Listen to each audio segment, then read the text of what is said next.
واللہ ما طلعت شمس ولا. آپ دیکھیں کہ حضرت والد صاحب کے جو بچپن کے شوق تھے یا اذواق تھے وہ عام بچوں سے مختلف تھے. مثال کے طور پر آپ ابھی دوسری یا تیسری کلاس میں تھے، اس وقت سے ہی نماز پڑھنا شروع کر دی تھی. اب اتنا چھوٹا بچہ کوئی نماز کی طرف قائل نہیں ہوتا، نمازیں پڑھنا شروع نہیں کر دیتا. آپ فرماتے ہیں کہ میں 5ویں کلاس میں تھا، تب سے لے کر آج تک میں نمازوں میں صاحب ترتیب ہوں. اب 5ویں کلاس سے لے کر آج تک صاحب ترتیب ہونا یہ بھی ایک عجیب بات ہے. فرماتے ہیں کہ میں 5ویں کلاس میں تھا، تب میں نے اپنے بڑے بھائی کے ساتھ پہلی مرتبہ سحروزہ لگایا اور اس وقت ہی میں نے 6 نمبر یاد کر لیے تھے.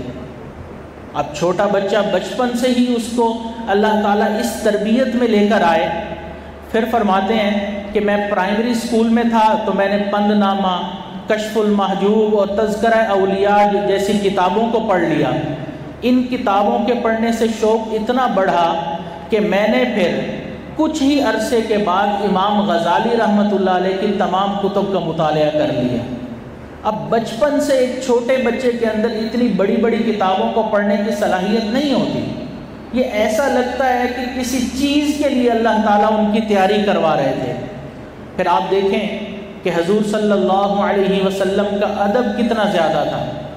ایک مرتبہ اسکول میں ایک استاد نے ایک نعت یاد کروائی جس نعت کے الفاظ تھے وہ نبیوں میں رحمت لقب پانے والا. تو حضرت والد صاحب نے پڑھا وہ نبیوں میں رحمت لقب پانے والے.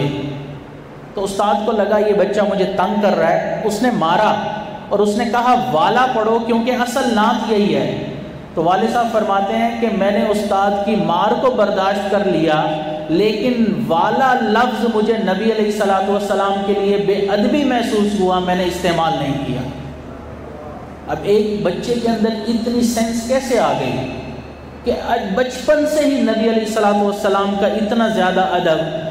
میری خاک بھی اڑے گی با ادب تیری گلی سے، تیرے آستان سے اونچا نہ میرا غبار ہوگا. ایسا ادب تھا.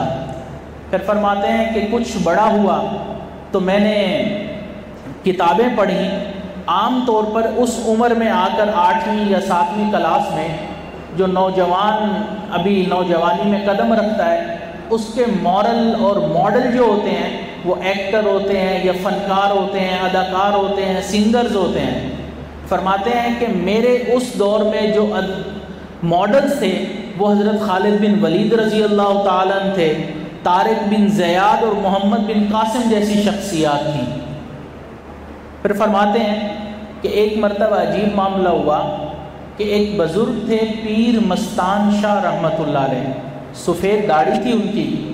تو فرماتے ہیں میں چھوٹا بچہ تھا تو میرے والد صاحب مجھے ان کے پاس لے گئے اور بتایا کہ یہ میرا بیٹا ہے، اس کے لیے دعا کر دیں. تو ان پیر مستان شاہ رحمۃ اللہ علیہ نے میرے والد کو فرمایا کہ یہ بچہ زندگی میں بڑا اچھا مقام پائے گا، اس کی حفاظت کرنا. اب ان کے دل میں اللہ نے کیا ڈالا اللہ ہی جانے. فرماتے ہیں کہ ہمارے وہاں پہ ایک ملنگ تھا، ملنگ جو اپنی ہی دنیا میں مست رہتا ہے، اس کا نام تھا رنگ علی. کبھی کبھی والد صاحب کو ملنے کے لیے آیا کرتا تھا. تو حضرت والد صاحب فرماتے ہیں کہ ایک دن وہ میرے والد صاحب یعنی کہ اس عاجز کے دادا کو ملنے کے لیے آیا تو میں بھی کمرے میں چلا گیا. تو مجھے دیکھ کے کہنے لگا کہ یہ بچہ مجھے دے دو، اس بچے کے بدلے میں تمہیں ایک بہت ہٹی کٹی اور خوبصورت بھینس دوں گا. تو حضرت والد صاحب نے فرمایا کہ جیسے ہی یہ میرے دادا نے سنا تو انہوں نے فوراً مجھے گھر کے اندر بھیج دیا. اب یہ بچپن سے ہی اللہ تعالیٰ نے ایسے لگا کہ چن لیا ہے کہ جو حضرات مادے کے پار دیکھنا جانتے تھے انہوں نے اس طرح کی گواہیاں دینا شروع کر دیں. پھر فرماتے ہیں کہ میں ابھی یونیورسٹی نہیں کیا تھا کہ ہمارے محلے میں ایک تبلیغی جماعت آئی اور اس نے مسجد میں قیام کیا اور انہوں نے اعلان کیا کہ ایک محلے میں کوئی ایسا ہے جو رات کا قیام ہمارے ساتھ کرے. تو میں کھڑا ہوا، میں نے والدہ سے اجازت لے کر رات کا قیام ان کے ساتھ کرنے کا سوچ لیا. تو فرماتے ہیں میں نے سوچا کہ رات عبادت میں گزاروں گا، لیکن امیر صاحب نے حکم دیا کہ عبادت نہیں، آپ آرام کر لیں۔ فرماتے ہیں میں مصلی پر ہی لیٹ کیا تو مجھے خواب میں حضرت ابوبکر صدیق رضی اللہ تعالیٰ عنہ کی زیارت نصیب ہوئی، اور حضرت صدیق اکبر رضی اللہ تعالیٰ عنہ کے ساتھ میں نے دیکھا کہ حضور نبی کریم حضرت محمد صلی اللہ علیہ وسلم بھی موجود ہیں۔ تو نبی علیہ الصلوۃ والسلام نے فرمایا حضرت صدیق اکبر کو کہ یہ بچہ مجھ تک آنا چاہتا ہے، اسے پہنچا دو۔ تو حضرت صدیق اکبر نے میرے قلب کے اوپر انگلی رکھ کے 3 مرتبہ فرمایا اللہ اللہ اللہ۔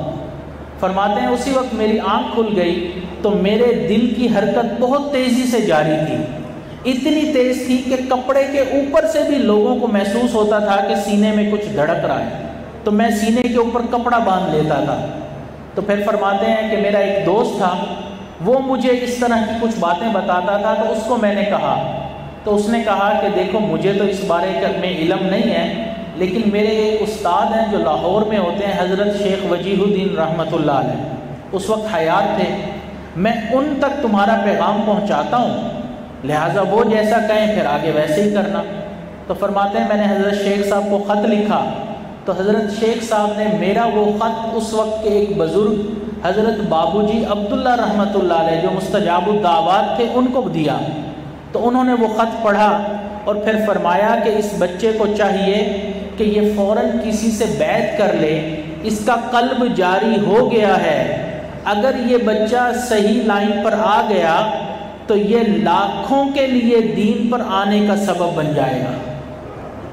تو ایسا لگتا ہے کہ بچپن سے ہی اللہ تعالیٰ نے چن لیا تھا کسی خاص کام کے لیے کہ اس بچے کو بڑا ہو کر میں نے یہ فلاں کام لینا ہے۔ تو اس حالات سے معلوم ہوتا ہے کہ انتخاب من اللہ تھا۔